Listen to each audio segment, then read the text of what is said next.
Bienvenidos a Inversión y Desarrollo. El día de hoy abordaremos un tema muy importante que tiene que ver con las iniciativas que da a conocer el Congreso, porque como ciudadanos tenemos que estar empapados de esta información, tenemos que ser estos tanques de pensamiento y aportar nuestras ideas y propuestas para mejorar estas iniciativas. Y el tema que abordaremos es ¿qué es la iniciativa 6054? Y para ello nos acompaña Roberto Andrés Bosch, que es de la Gremial Forestal, y Juan Carlos Godoy, que él es ex coordinador de CONAMA y ex viceministro de Ambiente. Bienvenidos a los dos a Inversión y Desarrollo. Muchas gracias. Muchas gracias por la invitación. Muchas gracias a ustedes por ser también parte de este tanque de pensamiento. Cuéntenos, Roberto Andrés, el Ministerio de Ambiente, ¿cómo ha sido su gestión? ¿Cómo ha sido su percepción? ¿Cómo se ha ido desarrollando durante el tiempo aquí en Guatemala?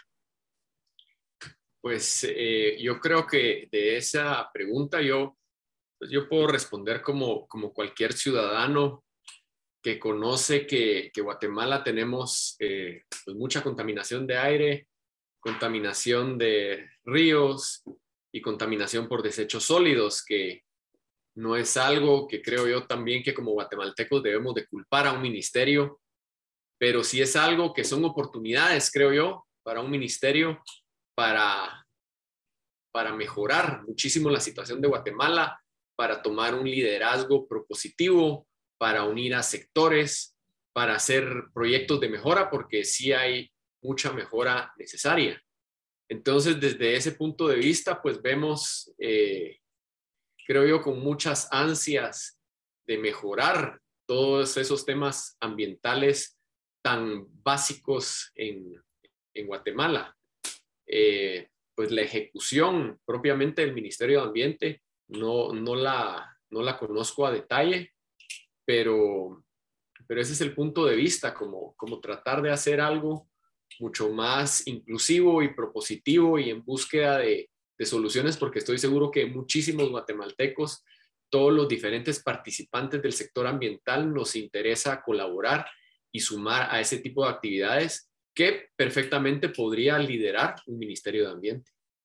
Totalmente, me gusta esa percepción que nos ha dado de ser unidos como ciudadanos, porque nosotros estamos pagando nuestros impuestos, entonces tenemos el derecho a exigir también que se hagan propuestas, que trabajemos en conjunto, pero no revueltos. Eso lo van a entender más adelante porque decimos juntos, pero no revueltos.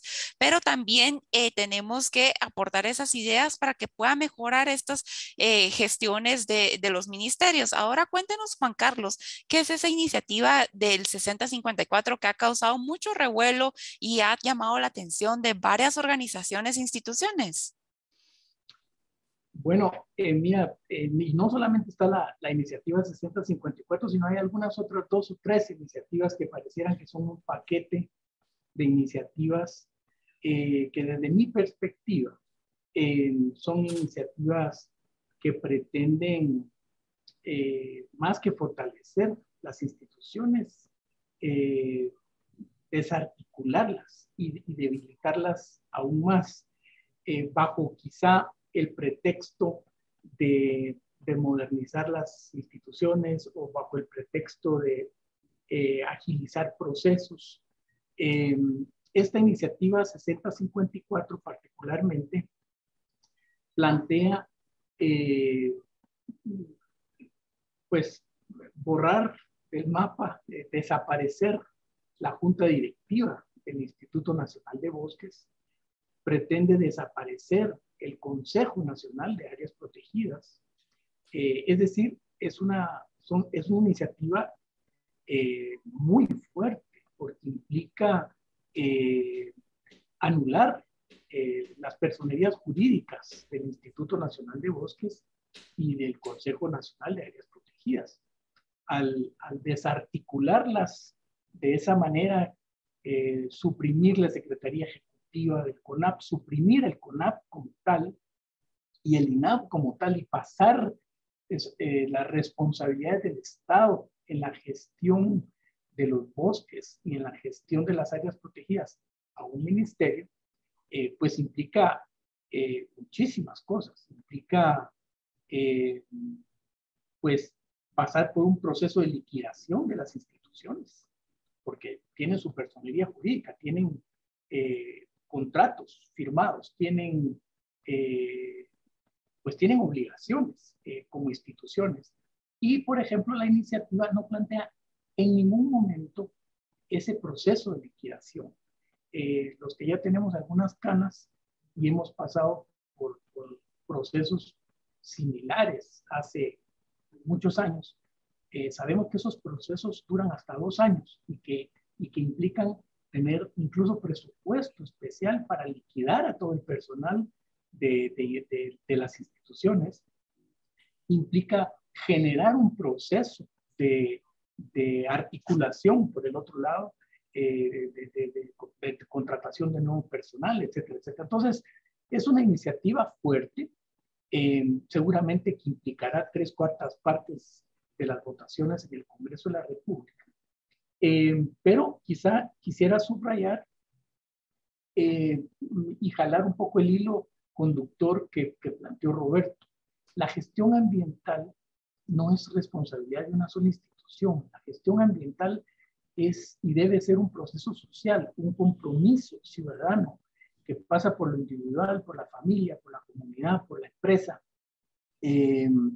Y entonces una iniciativa de esta naturaleza, en vez de estimular la inclusión y estimular la participación democrática de una serie de actores sociales que se requieren para tener eficiencia en la gestión ambiental, la reduce los espacios de participación de la academia, de las organizaciones sin fines de lucro, del sector corporativo privado.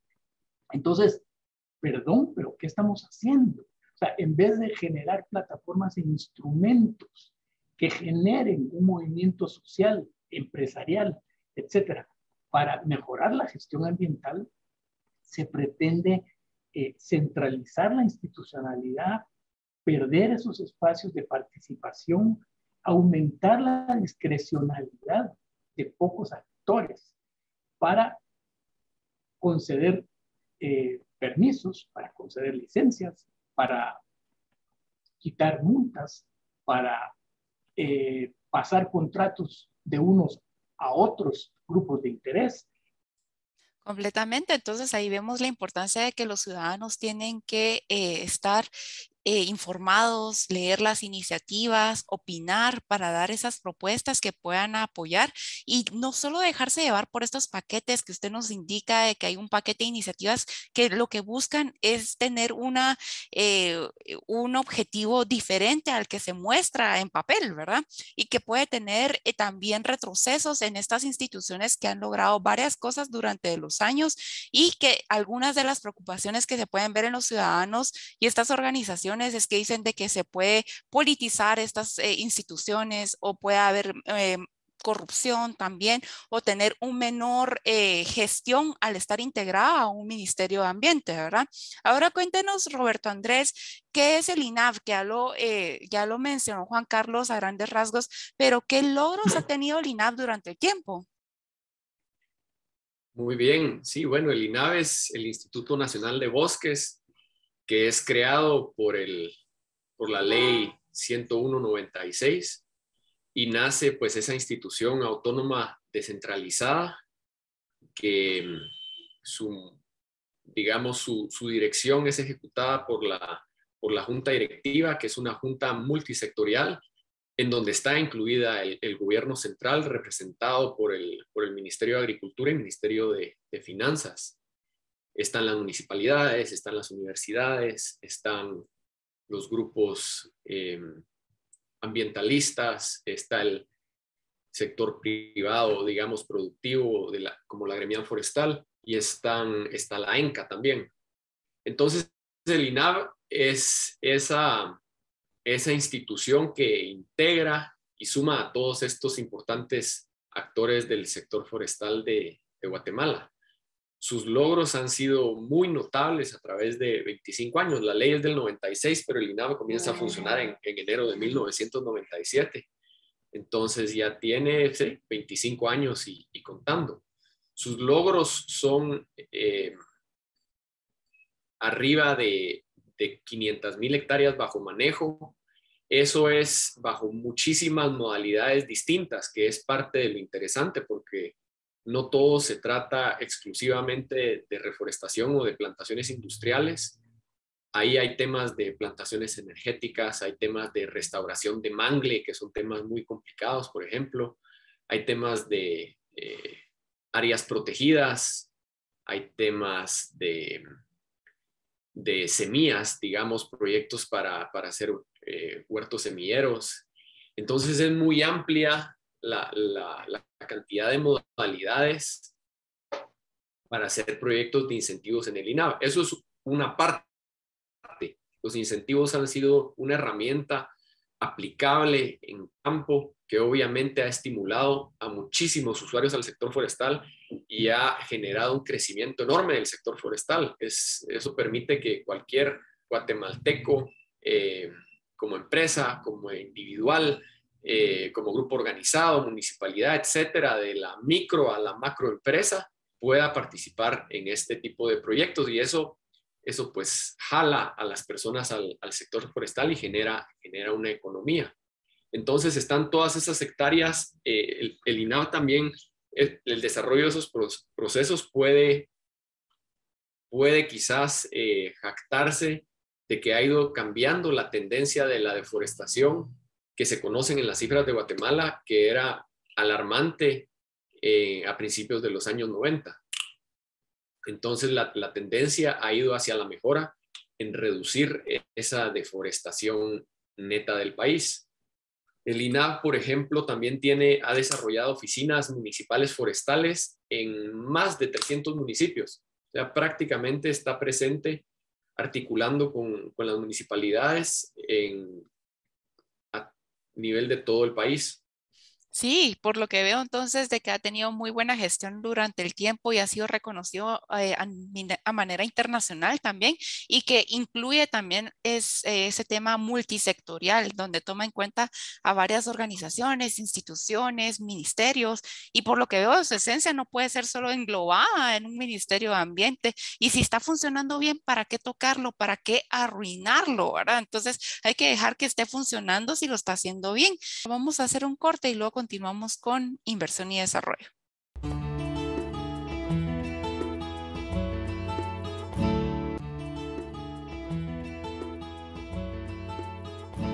Continuamos con inversión y desarrollo y estamos hablando de la iniciativa 6054 y el impacto que puede tener para el desarrollo de nuestro país. El CONAP, Juan Carlos, es otra de las instituciones que quieren englobar en esta iniciativa. Cuéntenos sobre el CONAP, esos logros que ha tenido durante el tiempo. Bueno, para enmarcar la respuesta, Jackie, es importante hacer un marco referencial. Guatemala, por su posición geográfica, por su historia geológica,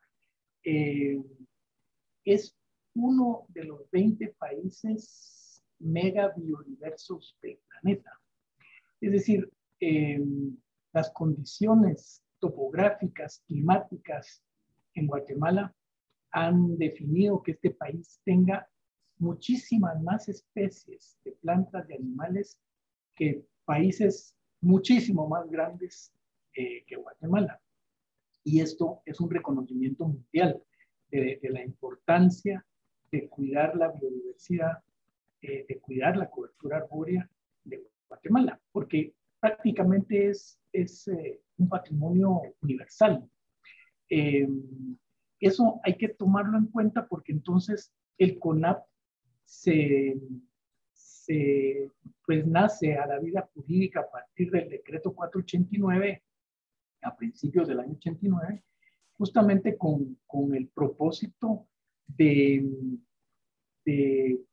proteger esa biodiversidad, de usarla racionalmente, porque no solamente se trata de las especies, se trata de los procesos ecológicos esenciales que se derivan del cuidado de esa cobertura arbórea, de esa biodiversidad. Entonces estamos hablando de cosas que están relacionadas con la competitividad económica del país y están relacionadas con la seguridad y colectiva. Me refiero, por ejemplo, al agua. Si nosotros no cuidamos las cabeceras de cuencas, que generalmente tienen bosques nubosos y una alta biodiversidad, por ejemplo, no tendremos buen agua para el consumo humano, no tendremos buen agua para el riego agrícola, no tendremos buen agua para la generación hidroeléctrica. Entonces, el propósito de la creación del CONAP es realmente cuidar y estimular y promover el buen uso de esa biodiversidad. Y cuando hablamos de biodiversidad, pues tenemos que hablar de cosas muy concretas. Es el acceso a la leña de algunas comunidades, es el acceso a la pesca de otras comunidades, es el acceso a la cacería, es el acceso a la medicina tradicional, es el acceso a sitios de espiritualidad que tiene que ver con varias religiones, tiene que ver con los huertos familiares, tiene que ver con muchas cosas. Entonces, esa es la importancia del CONAP. No solamente promover la buena gestión de la biodiversidad, ojalá promover el crecimiento económico y el empleo de este país a partir de ese patrimonio tan extraordinario que se posee, sino además resguardar en parte ese patrimonio en el sistema guatemalteco de áreas protegidas. ¿Quiénes conforman el sistema guatemalteco de áreas protegidas? La ley dice que la conforman todas las áreas y todos los entes administradores de esas áreas. Entonces estamos hablando de 300 y más áreas protegidas en el país. La gran mayoría reservas privadas en manos de caficultores, en manos de agroexportadores. Estamos hablando de parques municipales, en manos de grupos indígenas o en manos de la propia administración municipal. Estamos hablando de sitios arqueológicos que maneja el Ministerio de Cultura y Deportes. Estamos hablando de los biotopos de la Universidad de San Carlos. Estamos hablando de otras reservas de otras universidades. Estamos hablando de grandes parques nacionales, muchos de ellos incluso con propiedad privada dentro de esos parques nacionales. Y por supuesto, entonces, el Consejo, la ley define que el Consejo de Áreas Protegidas, presidido por el Ministerio de Ambiente, está conformado por representantes de otros ministerios de Estado, incluyendo el Instituto Guatemalteco de Turismo, de representantes de las universidades, representantes de organizaciones sin fines de lucro. Entonces, justamente al tener claridad sobre la importancia de ese patrimonio, sobre la importancia de que los actores involucrados tengan buenos lineamientos y, como bien dijo Roberto, tengan la oportunidad de tener acceso a incentivos del Estado para hacer una correcta administración de los recursos, es, digamos, el corazón del CONAP. Excelente descripción que nos ha dado Juan Carlos del CONAP, en donde hemos aprendido mucho de las responsabilidades que tiene, los logros que ha tenido, y de algo estamos muy orgullosos en Guatemala, es de la megadiversidad que tenemos como país, el cual debemos de sacarle provecho de manera sostenible, utilizarlo para poder exportar, por ejemplo, las orquídeas, promover ese invernadero de orquídeas o también utilizarlo para el turismo de manera sostenible. Tenemos mucho por hacer en este tema. Ahora, Roberto Andrés, ¿cuál ha sido la percepción de otras organizaciones, instituciones ante esta iniciativa? ¿Cuál ha sido esa respuesta ante ello? Pues todas las instituciones que se han manifestado, yo conté hace más de un mes, conté cuántas publicaciones en medios existían y eran más de 20, unas 25 a 30 publicaciones de colegios profesionales, de, digamos, grupos organizados, pueblos indígenas, academia, obviamente sector privado, desde Cámara del Agro, CACIF, Cámara de Industria, Gremial Forestal. Se han manifestado últimamente, el último que vi es de Defensores de la Naturaleza, y me sorprende realmente lo granítico que ha sido la expresión de todos los diversos sectores en rechazar totalmente estas propuestas de ley, porque todos desde su punto de vista específico, algunas cosas compartimos, algunas cosas tenemos diferentes puntos de vista, pero todos ven cosas negativas. Nadie pudo mencionar algo positivo de la propuesta o algo que viniera a sumar desde su punto de vista. Entonces, el rechazo ha sido rotundo y general de toda la población de Guatemala, inclusive de la mayoría de participantes de la Comisión de Ambiente del Congreso de la República, manifestaron su total rechazo y molestia en contra de tales iniciativas. Y así han sido otros, inclusive hasta bancadas que se han manifestado completamente en contra. Entonces, eso quizás ha sido lo mismo que ha generado esta inclusión, esta modernización de la ley forestal. Por eso regresamos mucho a mencionar el ejemplo del INAV.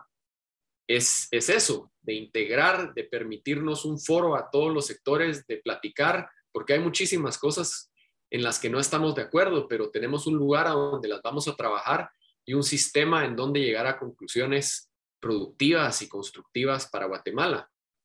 Y creo que eso entonces se ve cuando quieren atacar ese tipo, violentar ese tipo de lugares donde hemos podido coincidir, y sin excepción, todos los sectores han defendido el rechazo a estas iniciativas de ley. Y creo que algo que ha sido importante es que los logros del INAV son muy tangibles, son muy concretos y son medibles. Entonces es mucho más fácil defender una institución porque no es una cuestión de opiniones, es una cuestión de hechos. Totalmente, y me hace pensar entonces a quién consultó esta comisión que realizó esta iniciativa en el Congreso. ¿A quién consultó? Porque se supone que el Congreso representa a la población. Y si no consultó a ninguna organización, a ninguna institución, ¿de dónde sacaron esta información para hacer tal propuesta, verdad? Y tenemos que hacer un llamado a la democracia, a que todos podamos aportar a esta iniciativa, a darle los cambios que se necesitan para poder hacerla pues real, ¿verdad? Para que pueda ser aprobada, pero de una manera que sea en beneficio de todas las organizaciones, a todo el sector, ¿verdad? Ahora, para ir finalizando, Juan Carlos, ¿qué impacto podría tener en dado caso que esta iniciativa fuera aprobada como está? ¿Qué impacto en el desarrollo de nuestro país podría tener? Bueno, mira, yo quiero ser optimista y espero que la iniciativa no pase de donde está, incluso que la Comisión de Medio Ambiente del Congreso de la República emita un dictamen negativo a estas iniciativas, porque entre otras cosas paralizaría por al menos 2 años actividades comerciales. Acuérdense que CONAP, por ejemplo, es el responsable ante las convenciones internacionales de otorgar las licencias de exportación de flora y fauna de Guatemala. Al perder la personería jurídica CONAP, los trámites que requeriría para cambiar el ente regulador, etcétera, sería por más de 2 años. Así que yo creo que por 2 o 3 años no habrían exportaciones de flora y fauna. Y estoy hablando de un ejemplo, pero seguramente habrá muchos más en términos de las consecuencias inmediatas. Las consecuencias de mediano plazo, seguramente, pues, será muy probablemente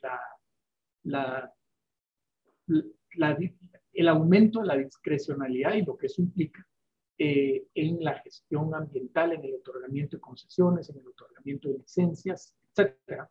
Creo que es importante pedirle a la Comisión de Ambiente del Congreso que le dé visto desfavorable y que archive estas iniciativas. Muchos de los miembros de la Comisión de Ambiente del Congreso han mencionado que están de acuerdo con este tema.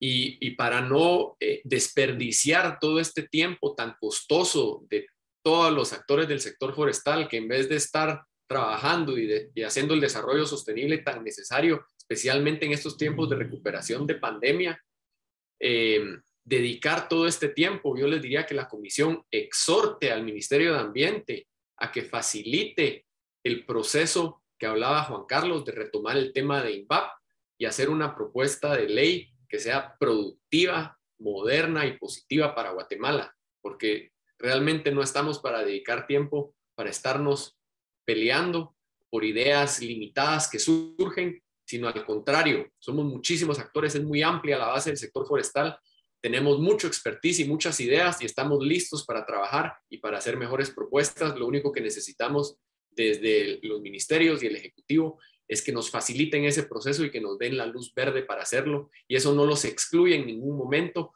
Por supuesto que ellos son parte integral de la fórmula como todos los demás. Muchas gracias. Totalmente. Guatemala no se puede dar ese lujo de tener esa parálisis de 3 años al ser esta iniciativa aprobada y eso se traduciría en impacto en el PIB, en la economía, en puestos de trabajo que se perderían, ¿verdad? Y el tema de seguridad nacional, también lo que usted nos dice, el tema de la democracia. Hay que hacer un llamado al Congreso para que cuando hagan un tipo de propuestas tengan que tomar en cuenta también a los distintos sectores que están alrededor de estos temas, porque son ellos los que saben cómo funcionan realmente estos sectores. Así que, bueno, hemos aprendido mucho de esta iniciativa, ¿verdad? Y hacemos un llamado también siempre a la población a estar partícipes de este tipo de temas. Muchas gracias, Roberto Andrés y Juan Carlos, por habernos acompañado en Inversión y Desarrollo. Muchas gracias. Y a ustedes, amigos, nos vemos la próxima semana con un programa tan interesante como el día de hoy. Cuando pienso en mi Guatemala, el más bello paraíso, tan grande en historia.